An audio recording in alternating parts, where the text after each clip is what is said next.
boys and girls, and welcome to Storytime with Miss Abby. Today we've got a story about a shark. This is Gilbert the Great. This book is by Jane Clarke and Charles Fuge. I hope you enjoy it.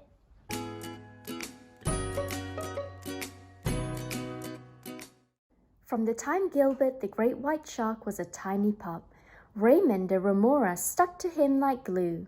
Raymond was always at Gilbert's side. When Gilbert was stuck in the seaweed, Raymond untangled him. When Gilbert got dirty, Raymond cleaned him up. And when Gilbert lost his first row of teeth, Raymond helped him collect them for the tooth fairy. Gilbert and Raymond had lots of fun. They loved to play finball, hide-and-seek, and sardines. They shared everything.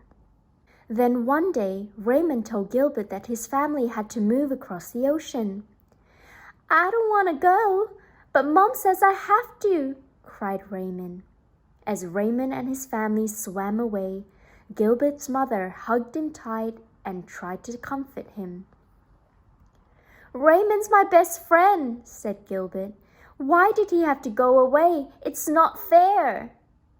"I know," said Mum, "but his family couldn't just leave him behind." She kissed Gilbert on the snout. "Go and play hide-and-seek with the pilot fish. It will keep your mind off Raymond." But Gilbert couldn't stop thinking about his friend. "I want to move with Raymond," Gilbert said. "He's moved too far away," said Mum. "We have to stay here." "Let's go watch the basketball game. The Thrashing Thrashers are playing the Tidal Tigers. Who do you want to win?" Gilbert looked around. There were remoras everywhere, but none of them was Raymond. "I don't care," he said, and he swam off before either side scored a basket. "It's my fault Raymond moved," Gilbert snapped as he passed an eel. "Last week I called him a sucker." "You didn't make Raymond leave," Mom smiled. "Everyone fights sometimes." The clownfish did their best to cheer Gilbert up, but nothing could make him smile. The next day at school, everyone was very kind to Gilbert. They even gave him an extra long turn on the seesaw. "Cheer up," said Marvin the mallet. "There are plenty of fish in the sea." "There isn't another Raymond," said Gilbert. Gilbert was still sulking when Mum came to collect him from school. "It's not the same without Raymond," Gilbert pouted. That night, Gilbert cried and cried and cried, and his warm tears mingled with the cold ocean water.